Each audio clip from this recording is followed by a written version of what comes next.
শীতকালে এই ফ্রুটস কেকটা খেতে না খুব ভালো লাগে, বুঝলেন মা? আচ্ছা, আপনি এসছেন বলে সেই জন্য বানালাম ফ্রুটস কেকটা। বৌমা ওই যে দোকানে তো আমি কেকগুলা দেখছিলাম, তো দোকানের কেকগুলা থেকে হেভি গন্ধ আসে। আর কি করে এত ভালো গন্ধ করে বলো তো? দোকানের যে কেকগুলো হয় না মা, সেগুলো আসলে এই যে ড্রাই ফ্রুটস গুলো আমি দিয়েছি, এগুলো তো অরেঞ্জ জুসে ডুবিয়ে দিয়েছি, ওগুলো কি করে রামে ডুবিয়ে দেয়, রামে ডুবিয়ে রাখে সারা রাত, তারপরে কেকে দেয়, যার জন্য একটা সুন্দর একটা ফ্লেভার আছে। হ্যাঁ ইয়ে বাবা, মদ দিয়া কেক বানায়?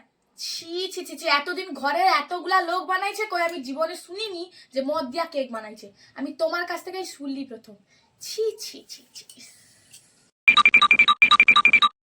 জানো মেজদি, কি হয়েছে রে? ওই যে সেবারে ওর বাড়ি গেছিলাম, বৌমার বাড়িতে, কেক বানিয়ে খাওয়াইছে, ঠিক আছে।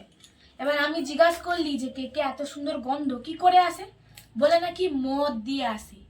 এরকম শুনছো কোনোদিন তুমি? বাবা আমার কোনদিন শুনিনি বাবা কেকে আবার মদ দেয়। কেকে নাকি মদ ফদ দেয়? কি আমার সব? ঘরে তো ছোট বানায়, হ্যাঁ, খেয়েছি তো আমরা, কই কোনদিন শুনিনি তো। আমার বোনও তো বানায়, এত কেক বানিয়ে পাঠায় বাবা, কই কোনোদিন আমি শুনিনি। কি সব বলে? কোথা থেকে কেকে মদ দেয় গো, আমি জানিনি গো। আমার ঘরে কেকে ছোট মদ দিলে বানায়। আমরা খেতে পারতি বলো তো? সেই যত যত সব না, যত সব নিকেতনে এরকম কি সব বলে আজকালকার মেয়ে ছেলেরা, কি যে বলে। ধরুন ছাড়ানো দাও দাও। আসতে না জানলে উঠোন বাঁকা নিজেরাও পারে না, অন্যকে অসম্মান করতেও ছাড়ে না।